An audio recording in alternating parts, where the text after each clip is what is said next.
사랑하는 성도 여러분, 한 주 동안 평안하셨습니까? 하나님의 은혜가 저와 여러분들의 삶에 가득하시기를 주님의 이름으로 간절히 소원합니다. 저희들이 지금 50일 기도의 성벽 쌓기가 벌써 36일 차를 접어들고 있습니다. 6주 차고 이번 주 지나면 다음 주가 마지막입니다. 느헤미야는 지난주 토요일로 제가 마감을 했습니다. 말씀이 마감한다는 표현이 좀 어폐가 있지만, 그러면 이제 무엇을 할까 처음에 이거를 준비하면서 느헤미야가 성벽을 쌓고 난 다음에 사실 성벽이 완벽하진 않았거든요. 여전히 불안한 가운데서도 계속해서 느헤미야는 그러한 개혁을 이루었습니다. 오늘 우리도 믿음의 벽돌을 쌓아 나가지만 사실 이 벽돌은 끝까지 우리가 주님이 우리를 부르실 때까지 나아가야 되는 과정입니다. 그러면서 제가 두 가지를 준비를 했습니다. 하나는 팔복, 여러분 잘 아시는 이 팔복과 그 다음 주는 성령의 열매를 준비했습니다. 우리의 기도 가운데 하나님께서 살아간다는 것이 어떤 것인가, 그거를 좀 이 큰 틀이 느헤미야의 기도였다면 이제 그 안에 채워가는 시멘트 같은 그런 모습이 오늘 팔복과 성령의 열매가 될 것입니다. 여러분들 두 주 동안 또 계속해서 우리가 하나님께 기도하면서 특별히 오늘 우리가 읽는 이 팔복과 팔복의 말씀을 통해서 하나님이 저와 여러분들의 삶에 하나님이 주시는 그 은혜와 풍성한 복을 누릴 수 있기를 주님의 이름으로 간절히 소원합니다. 예수님께서 가장 먼저 하셨던 사역의 첫 마디, 그게 뭐였는지 아십니까? 회개하라, 천국이 가까이 왔느니라 였습니다. 여러분, 천국이 뭐라고 생각하십니까? 우리가 흔히 알고 있는 천국은 죽으면 가는 곳, 아마 그렇게 생각하시는 분이 계실 겁니다. 근데 제가 죽으면 가는 곳이라고 하는 이 천국에 대한 항상 생각을 하면서 들었던 의문은 그거였습니다. 그렇다면 지금 저와 여러분들처럼 28 청춘에 부르지 말고 죽기 전에 부르면 딱 좋지 않습니까? 우리가 죽어서 가는 곳이 천국이라면 죽기 전에 예수님 믿고 그리고 하늘나라 가면 제일 좋지 않습니까? 근데 왜 우리를 이렇게 이른 시간에 불러서 오늘 예수님은 말씀을 하셨겠습니까? 예수님은 천국이 가까웠느니라 말씀을 하시기 전에 말씀하시면서 그 앞에 하나의 천국에 대한 단서를 주셨습니다. 그게 뭘까요? 회개하라입니다. 그러니까 회개하라, 천국이 가까이 왔느니라. 이 말은 떨어져 있는 말이 아니라는 것입니다. 사실 천국이 죽으면 가는 곳이다라고 얘기하지만 반은 맞고 또 반은 틀리고 어떻게 보면 반반이 맞는 거죠. 왜냐하면 회개라고 하는 것이 뭘까요, 여러분? 우리가 생각하는 회개는 그냥 내가 잘못하면 잘못했습니다, 다시는 안 그러겠습니다, 이러한 도덕적이고 윤리적인 잘못을 돌이키는 것을 뜻할 수 있지만 예수님이 얘기하셨던 진정한 회개는 뭐였을까요? 그것은 지금까지 내 중심으로 살다가 하나님 중심으로 변화가 되는 것을 얘기하는 것입니다. 여러분, 사람은 원래 자기중심적으로 살도록 창조되었지 않습니다. 원래 사람은요, 다른 사람을 위해서 하나님의 영광을 위해서 살도록 창조가 된 것이 맞습니다. 그런데 인간의 죄로 인하여 우리는 그 하나님의 선한 본성을 잃어버렸다는 것이죠. 그래서 우리는 자기 중심으로 변하게 되어 버렸습니다. 여러분, 제가 저번에도 한번 말씀드렸듯이 칵테일 파티 효과라는 걸 아실 겁니다. 그거는 뭐냐면 나하고 관계된 얘기에 아무리 멀리 있더라도 잘 들린다는 거예요. 저희 아버지가 기도가 좀 어두우시고 저희 집사람의 외할아버지께서는 목사님이셨는데 귀가 어두우셨어요. 그래서 뭔가를 얘기하면 뭐라고? 잘 안 들려? 그렇게 얘기를 해요. 근데 본인과 관계된 얘기나 본인이 필요한 얘기가 딱 생기잖아요. 기가 막히게 됐습니다. 신기하죠? 그때는 작게 얘기해도 그렇게 잘 들려요. 근데 본인이 불리한 얘기가 딱 하잖아요. 그럼 진짜 안 들리는지 가짜로 안 들리는지 모르지만 안 들린대요. 저희 아버지는 좀 뇌출혈로 쓰러지셔서 지금 치료 요양 중에 계신데 말씀이 좀 어눌하십니다. 근데 본인이 필요한 게 생기시잖아요. 아주 정확하게 말씀하십니다. 그래서 의심이 될 때가 있어요. 진짜 쓰러지신 건가? 그런 것처럼 사람은 자기가 생각하는 이 본의로 움직인다는 거예요. 그래서 듣는 것도 자기에게 이로운 것은 딱 듣지만 자기가 이롭지 않다고 생각하는 것들은 외면하거나 들리지 않는 거예요. 이것이 왜 그럴까요? 그것이 나이가 들어서가 아닙니다. 젊은이들도 마찬가지입니다. 이것이 일종의 심리학자들은 칵테일 파티 효과라고 이야기를 하는 것이죠. 사실 그 이면에는 인간이 자기중심적이라고 하는 그러한 본성이 창조로부터 하나님의 죄로 인하여 생겼던 본성이 자리 잡고 있는 것입니다. 그래서 회개한다는 것은 내 중심에서 하나님의 중심으로 나의 삶의 자리가 주권이 옮겨가는 것을 뜻합니다. 그래서 회개했으니까 용서받았으니까 됐지가 아니라 진정한 그리스도인의 삶의 모습은 예수님이 얘기했던 회개는, 그리고 우리가 진정한 천국을 경험한다는 것은 바로 내 중심이 아닌 하나님 중심으로의 변화를 이야기합니다. 주님은 이렇게 첫 사역의 선포를 하시면서 갈릴리로 두루 다니시며 회당에서 가르치셨고 천국 복음을 전파하셨고 백성들의 모든 병과 악한 것을 고치셨습니다. 그러자 예수님의 소문을 들었던 사람들이 주님 앞으로 몰려들기 시작했습니다. 오늘 우리가 읽은 5장 바로 앞에 25절 말씀에 보면 갈릴리와 데가볼리와 예루살렘과 유대와 요단강 건너편에서 수많은 무리가 따르니라 라고 얘기하고 있습니다. 예수님이 이렇게 수많은 무리들이 따르는 것을 보고 주님은 어떠한 반응을 펼치셨을까요? 그들과 함께 무리를 이끌어서 갈릴리로 돌아다니시면서 나를 따르라 이렇게 하셨겠습니까? 오늘 말씀 5장 1절 말씀에 보면 이렇게 얘기하고 있습니다. 예수께서 무리를 보시고 산에 올라가 앉으시니 제자들이 나아온지라. 무리가 갔던 방향과 다르게 예수님은 산으로 올라가셨습니다. 그리고 그곳에 자리를 잡고 앉으셨습니다. 그리고 그곳에는 제자들이 예수님 곁에 모이기 시작했습니다. 산은 어떠한 의미가 있을까요? 예수님이 산에 올라갔다는 것은 아주 영적으로 중요한 의미가 있습니다. 유대 전승에서 산은 예수님, 하나님의 임재를 상징합니다. 모세는 시내산에서 하나님의 율법을 받았습니다. 그리고 엘리야는 갈멜산에서 하나님의 놀라운 이 850대 1의 영적 전쟁과의 싸움에서 승리를 경험했고 그곳에서 3년 동안 비가 오지 않았던 비가 역사를 경험했던 곳이 바로 산이었습니다. 그래서 유대인들에게 산으로 올라간다, 이것은 하나님을 만나러 간다라는 것을 의미합니다. 그리고 자리에 앉으셨다라는 것은 뭘까요?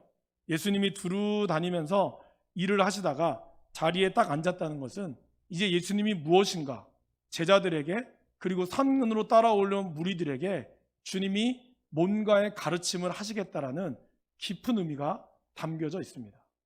그러면 예수님은 과연 무슨 말씀을 하기를 원하셨을까요? 회개하라 천국이 가까웠니라는 이 말과 더불어서 무리를 따라 올라오는 그분들에게 예수님이 원하셨던 천국의 모습, 그리고 진정한 회개의 모습이 무엇인지를 예수님은 알려주기를 원하셨다라는 것입니다. 많은 사람들이 예수님을 따랐던 진정한 이유는 무엇이었습니까? 회개가 아니었어요. 예수님의 병고침, 놀라운 이적을 통해서 정말 이분의 놀라운 이적을 보기를 원했다는 거예요. 이들에게는 회개보다는 하나님이 하시는 일을 집중하기를 원하셨다라는 겁니다. 오늘 여러분들이 교회에 오시는 이유는 무엇입니까? 저의 설교를 들으러? 아니면 성도님과 교제하러? 다 좋습니다. 그 모든 것들이 다 귀한 은혜인 줄 믿습니다. 이왕이면 하나님이 우리에게 말씀하시는 바, 그리고 주님이 우리에게 복 주기를 원하시는, 어떻게 해야 우리가 진정한 천국을 누리기를 원하는가, 그거에 대한 말씀을 저와 여러분들의 삶이 따라갈 수 있기를 원합니다. 그것이 우리에게 주는 진정한 복이기 때문입니다. 그런데 오늘 5장부터 7장까지의 내용이 우리가 알고 있는 산상수훈, 산 위에서 하신 말씀이거든요. 근데 이 말씀의 결론을 우리가 좀 살펴볼 필요가 있습니다. 과연 그곳에 있던 제자들과 무리들은 이 말씀을 듣고 어떠한 반응을 펼쳤을까요?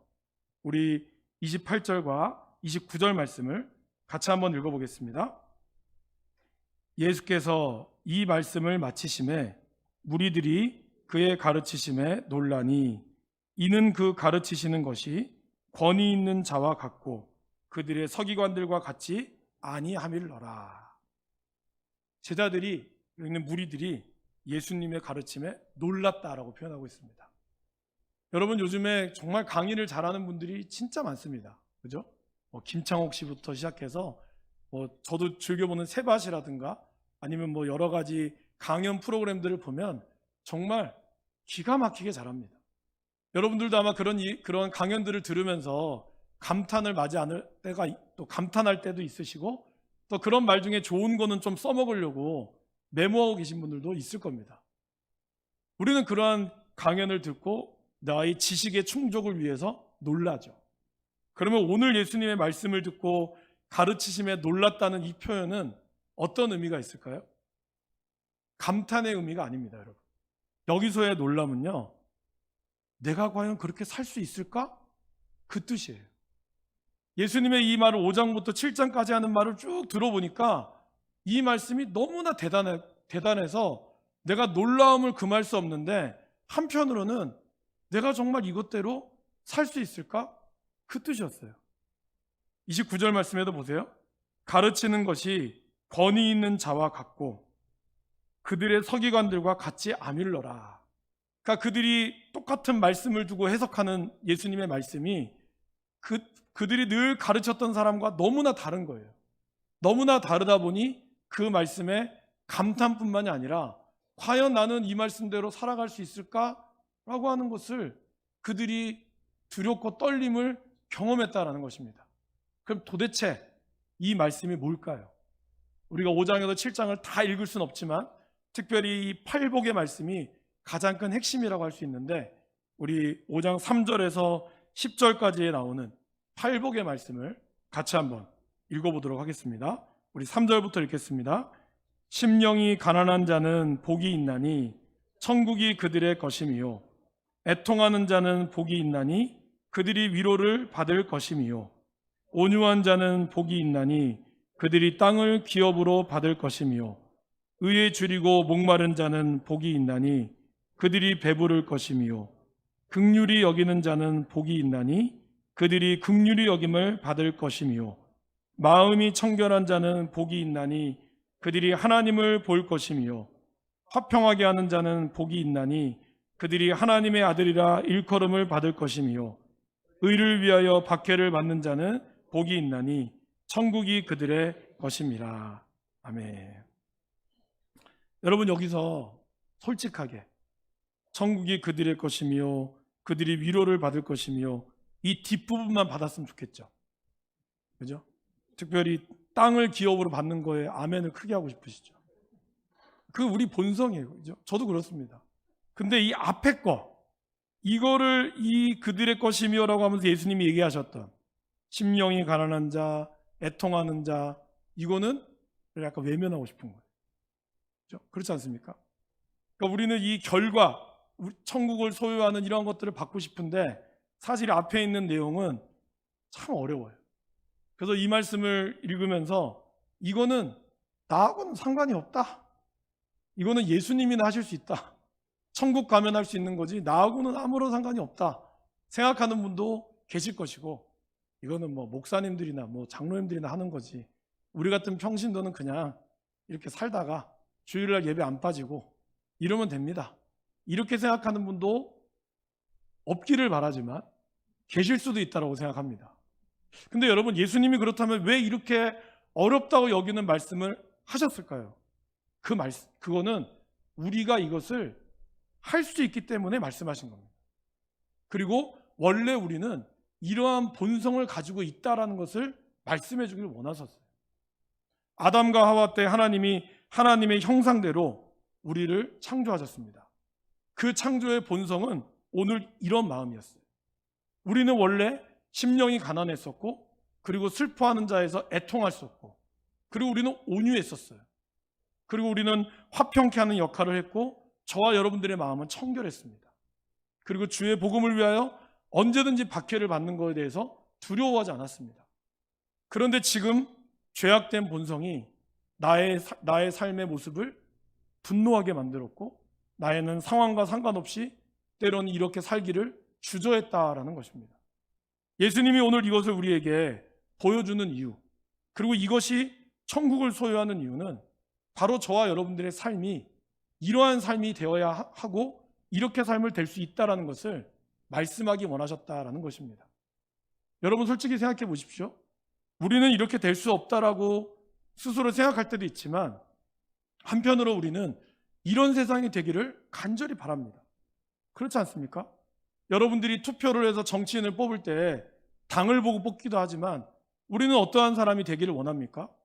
우리의 마음을 정말 시원하게 해줄 수 있는 사람, 모두 다 잘 살 수 있는 경제에서 해결책을 줄 수 있는 사람, 그리고 공부에 대한 올바른 기회를 줄 수 있는 사람, 모두 다 평등하기를 원하고 정말 열심히 일하는 사람은 누구나 잘 살 수 있고 직장이 없는 청년들도 그 취업 자리가 잘 돼서 잘 살기를 원하는 그러한 우리의 마음들은 다 가지고 있습니다.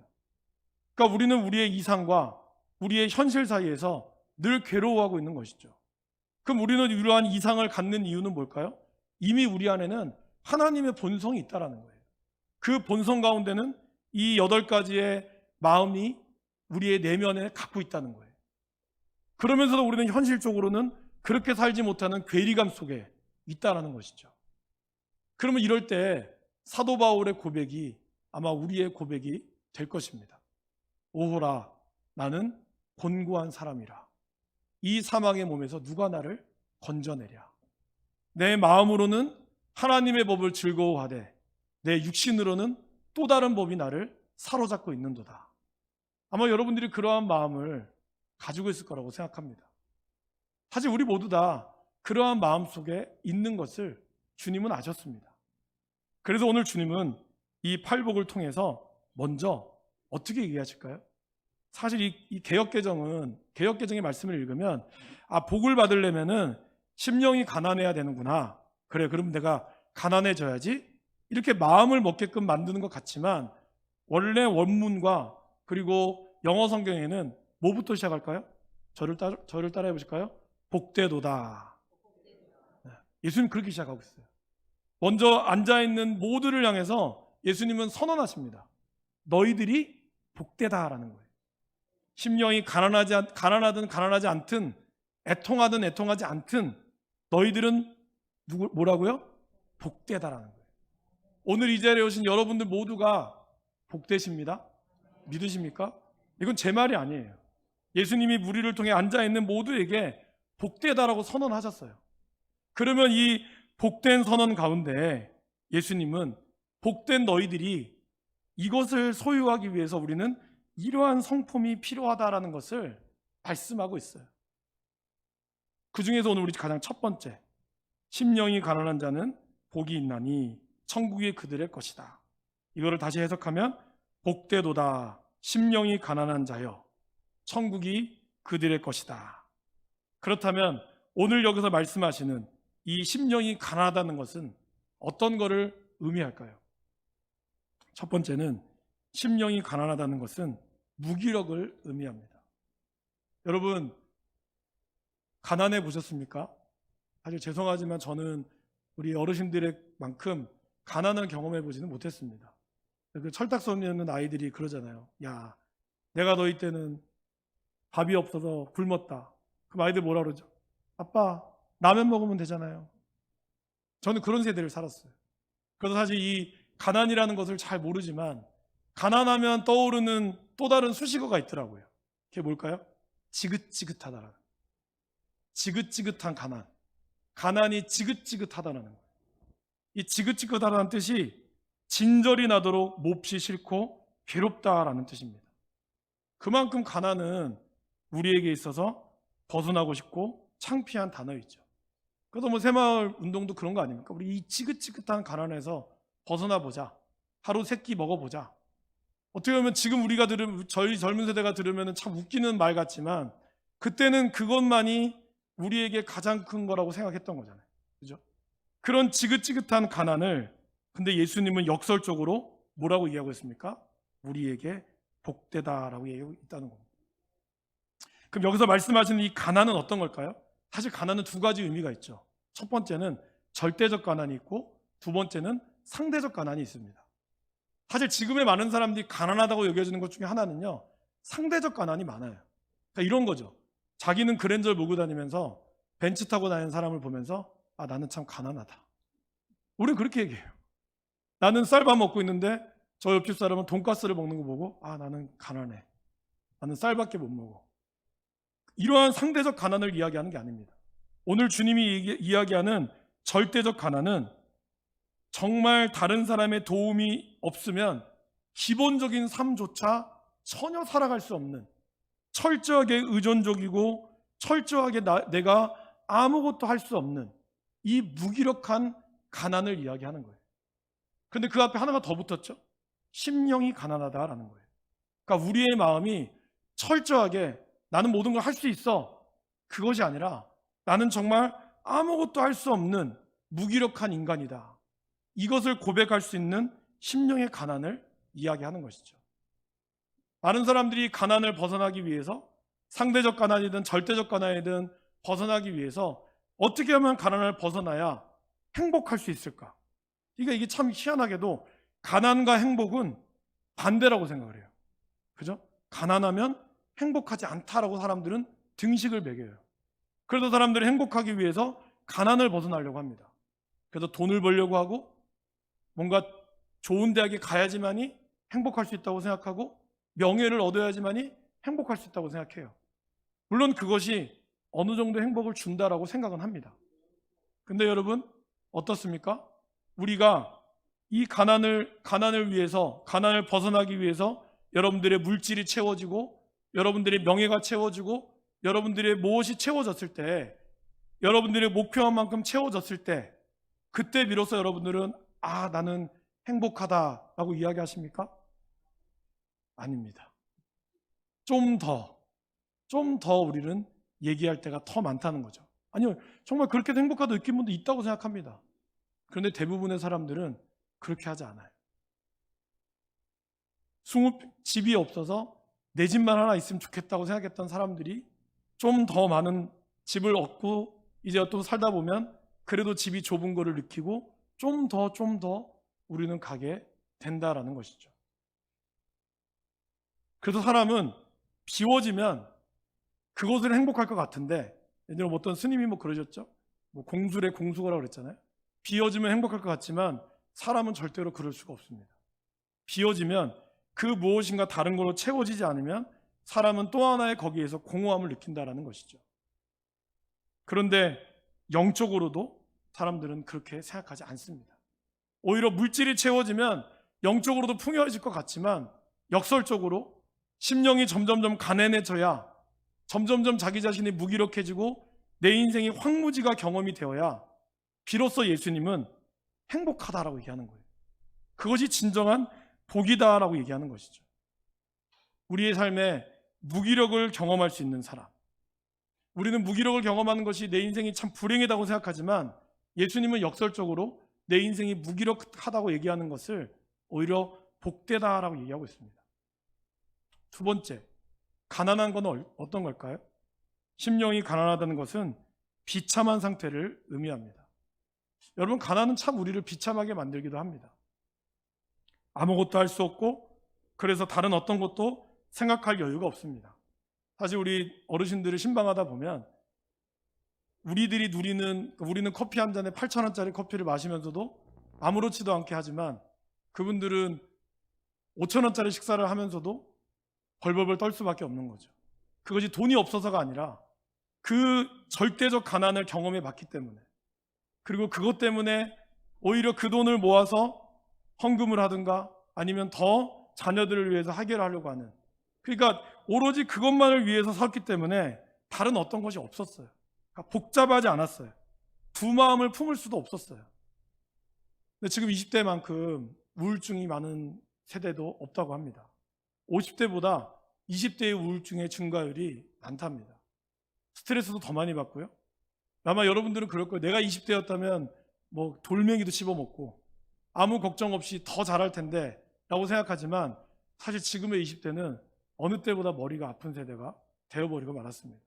어른들은 이해할 수가 없죠. 20, 30대의 고민이 바로 거기서 나옵니다.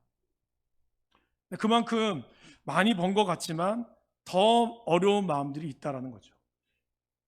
다윗은 막내 아들로, 이세의 막내 아들로 태어나서 아무것도 아닌 존재였어요. 그런 다윗이 사무엘로부터 기름 부음을 받고 나서 그의 인생이 달라졌습니다. 사울의 이 음악을 담당하는 사람으로서 악기를 쫓아내는 그러한 목소리를 가졌고요. 그리고 골리앗을 물리치면서 다윗의 인기는 치솟았습니다.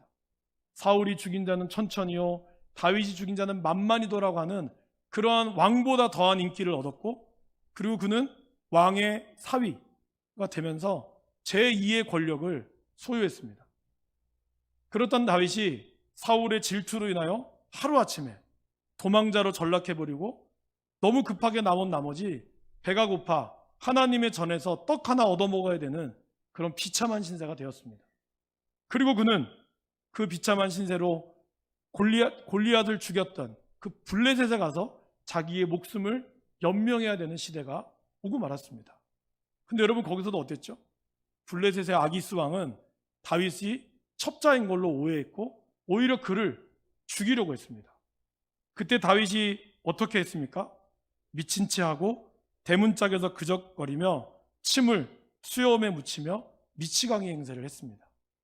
여러분, 그러한 다윗의 모습을 상상해 보십시오. 바로 며칠 전만 해도 그는 화려한 옷을 입고 먹고 싶은 거는 다 먹을 수 있던 그가 하루아침에 미친 척을 해야, 미치광이 행세를 해야 거의 살아남을 수 있는 그러한 행세를 하며 그는 인생 최대의 비참함을 경험했습니다. 그 가난을 경험하며 그는 살아가야 했습니다. 그것도 무려 10년 이상이나 그는 그러한 삶을 살아야 했습니다. 이러한 영적으로나 물질적으로 비참한 가난의 상태가 다윗에게 있었습니다. 많은 사람들이 이러한 비참한 상태에 빠지게 됐을 때 어떻게 할까요? 인생을 포기합니다. 자기의 인생을 끊죠. 그렇지 않으면 어떻게 할까요? 분노와 좌절로 세상을 저주합니다. 그리고 이 더러운 세상, 이 세상은 살 가치가 없다라고 하며 아무나 폭력을 휘두르고 그러한 생활을 하고 말았습니다. 근데 여러분, 이러한 비참한 상태, 이 상태를 예수님께서는 뭐라고 얘기하죠? 복되도다 얘기하고 있다는 거예요. 우리는 그러한 사람을 보면서 미쳤다 그러고 그러한 놈은 감옥 가야 한다고 얘기하지만 사실 예수님은 그러한 마음의 상태를 복되다라고 얘기합니다. 근데 문제는 그것이 복된 것인 줄 몰라요. 왜 모를까요? 그것이 오늘 우리 세 번째에 나와 있습니다. 진정으로 마음이 가난하다는 것. 그러니까 마음의 가난이 문제가 아니에요. 그 가난한 그 상태가 어떻게 되어야 될 때 복이 될까요?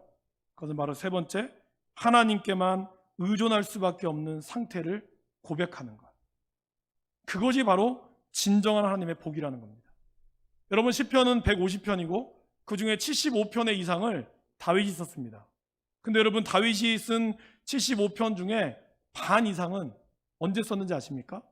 다윗이 도망자로 다녔을 때 썼습니다.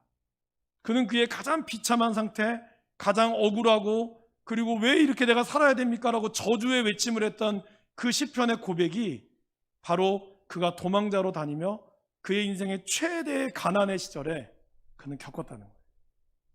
그리고 그는 그의 인생을 돌아봤을 때 하나님 앞에 주시는 그 인생, 비록 그는 육체적으로나 물리적으로는 너무나 가난했지만 그때 하나님께 부르짖었던 그때가 그의 인생에서 가장 복된 삶이라는 것을 시편을 통해서 이야기하고 있다는 것입니다.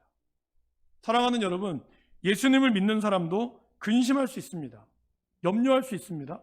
저와 여러분은 이번 주간 한 주간도 염려 없이 사셨습니까? 아무런 근심 없이 무엇이 다 기쁘셨습니까? 그러면 너무 좋았겠지만 사실 그렇지 않다라는 것이죠. 우리들도 근심하게 되고 염려하게 되고 때로는 비참할 정도로 너무나 수치스러울 정도의 마음을 가질 때도 있었다라는 것입니다. 그래서 그 마음이 문제가 아니에요. 그 마음을 우리가 어떻게 하나님 앞에 쏟아놓느냐. 그렇기 때문에 이 마음을 받으시는 하나님 앞에 내가 정직하게 나아가느냐. 이것이 중요하다는 것이죠. 하나님이 이 마음을 받아주기를 원합니다. 하나님 앞에 나의 솔직히 이 마음을 진정으로 내려놓는 것, 그 마음을 하나님께서는 받으시고 그 마음을 복되다 하시고, 그 사람이 어떤 사람이라고요?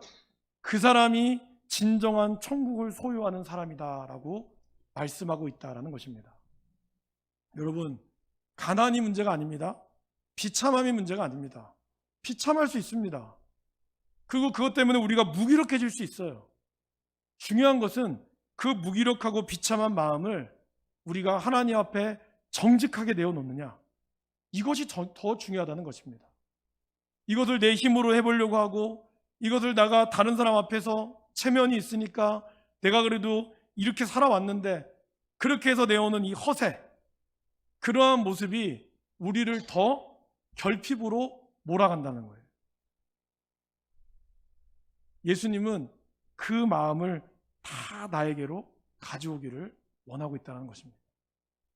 예수님은 어떤 분이셨습니까? 예수님은 하나님과 본체였어요. 그러나 그분은 하나님과 동등됨을 취하지 않으셨습니다. 오히려 자기를 싹 비워서 가난하게 만드셨어요. 철저하게 종이 되셔서 사람들과 같이 되셨고, 자기를 낮추시고 어떻게 해요? 죽기까지 복종하셨습니다. 근데 그분은 이 땅에서 머리둘조차 없다라고 자기 자신을 얘기하셨습니다. 기도할 때도, 마지막 십자가에 돌아가셨을 때도 어떻게 하죠? 엘리 엘리 라바 사박다니, 나의 하나님 나의 하나님 어찌하여 나를 버리셨나이까. 그는 마지막 순간까지도 아버지 앞에 버림받으셨습니다. 여러분, 얼마나 비참합니까?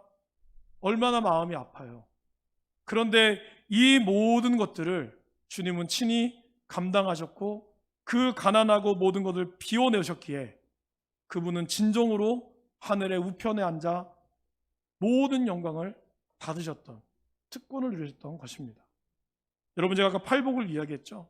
팔복을 정말 어떻게 우리가 할 수 있을까? 어떻게 할 수 있을까요? 우리가 예수님을 바라보면 됩니다. 우리 힘으로는 절대로 마음이 가난해질 수 없어요. 마음은 먹을 수는 있죠. 그래, 다 비워내자, 다 잊자. 그렇게 해도 3일도 못 갈걸요? 우리의 마음은 그렇습니다, 여러분. 의를 위하여, 그래, 복음을 위하여 핍박받자. 그러나 여러분, 여러분들의 손가락이, 손톱이 잘려나가고 여러분의 마디마디가 잘려나가는 이 고통을 인간의 힘으로 견딜 수 있을까요? 견딜 수 없습니다. 그들이 의지가 대단해서 우리의 믿음의 선조들이 박해를 받았던 것을 기뻐했던 것이 아닙니다.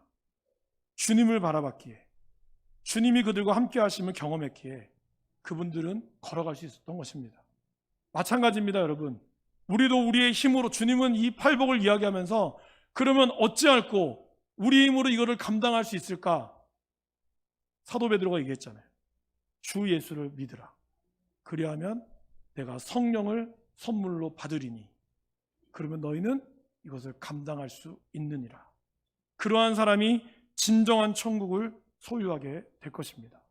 저와 여러분들이 예수님을 바라보며 하나님이 주시는 진정한 복 안에 천국을 소유할 수 있기를 예수님의 이름으로 간절히 소원합니다.